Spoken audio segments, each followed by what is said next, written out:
एक समय की बात है, पालमपुर नामक एक गांव में पीयूष नाम का एक लड़का रहा करता था। वह बिल्कुल ही अकेला था और बहुत कमजोर था। गांव का एक पहलवान हमेशा उसे तंग किया करता था। क्या बे छोटे उस्ताद, कहाँ चल दिए? पहलवान भैया, वो मैं मैं क्या कर रहा है? चल, आज तू मेरे साथ कुश्ती लड़, आजा। मैं कुश्ती आपसे? नहीं, तू नहीं लड़ेगा तो कोई नहीं, मैं ही लड़ता हूँ, मैं ही शुरुआत करता हूँ। फिर पहलवान पीयूष को उठाकर पटक देता है और फिर वहाँ से चला जाता है। वाह, मजा आ गया। ये पीयूष रोज क्यों नहीं मिलता? हाय मेरी कमर, पता नहीं क्या बिगाड़ा है मैंने इस पहलवान का। जब देखो तब मुझे परेशान करता रहता है। फिर पीयूष उठता है और आगे बढ़ता है। तभी वह देखता है कि रास्ते के गड्ढे में एक कुत्ता फंस गया है। पीयूष को कुत्तों से बहुत ज़्यादा डर लगता था, फिर भी पीयूष आगे बढ़ा और कुत्ते की मदद की। पीयूष ने कुत्ते को गड्ढे से बाहर निकाल दिया। कुत्ता बाहर निकलते ही गायब हो गया और एक साधु में बदल गया। मैं बहुत प्रसन्न हुआ बच्चे, मैं सबकी परीक्षा लेता हूँ। तुम परीक्षा में सफल हुए। बोलो, क्या मांगते हो? क्या सच में? मैं बहुत कमज़ोर हूँ और अकेले भी हूँ, इसलिए वो पहलवान मुझे हमेशा तंग करता रहता है, हमेशा मारता रहता है। मैं उसे सबक सिखाना चाहता हूँ बाबा। ठीक है, तो ये लो, ये लीची खा लो। यह जादुई लीची है।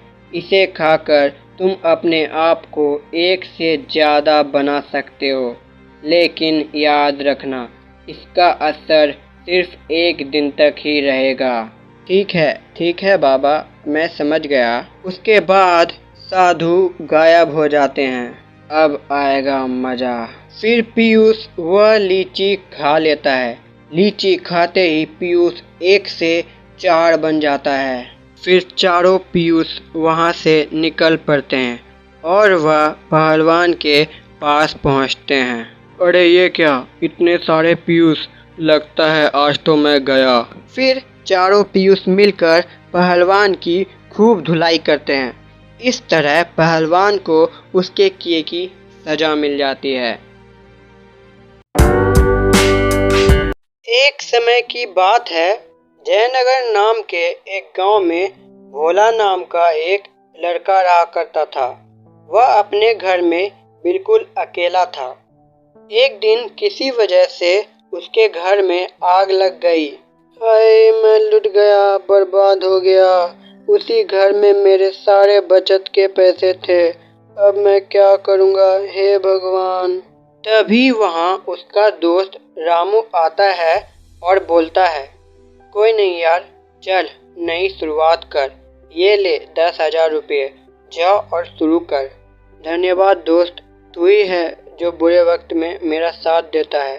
हाँ, चल, ठीक है। लेकिन यार, मुझे समझ नहीं आ रहा कि मैं करूँ क्या। मेरे पास एक आइडिया है, तू आलू चिप्स की दुकान खोल ले, खूब चलेगी। ठीक कहा यार, मैं कल से ही शुरू कर दूंगा। अगले दिन भोला ने नाके पे चिप्स की दुकान खोल ली। ले लो, एकदम बढ़िया वाले चिप्स ले लो। आओ, बढ़िया चिप्स खाओ, आओ। लेकिन भोला की दुकान में एक भी ग्राहक नहीं आते। समझ नहीं आता है कि ये ग्राहक क्यों नहीं आते मेरी दुकान पे। सुबह से शाम हो जाती है। सुबह से शाम हो गई, अभी तक एक भी ग्राहक नहीं आया। ऐसे में तो मेरा नुकसान हो जाएगा। तभी वहाँ एक गरीब भिखारी आता है। कुछ खाने को दे दो बेटा, 2 दिनों से कुछ नहीं खाया, बहुत भूख लगी है बेटा, कुछ दे दो। बेचारा, अगर मैं इसे चिप्स दूंगा तो मेरा नुकसान हो जाएगा, लेकिन ये बेचारा 2 दिनों से भूखा है। मैं दे ही देता हूँ, जो होगा देखा जाएगा।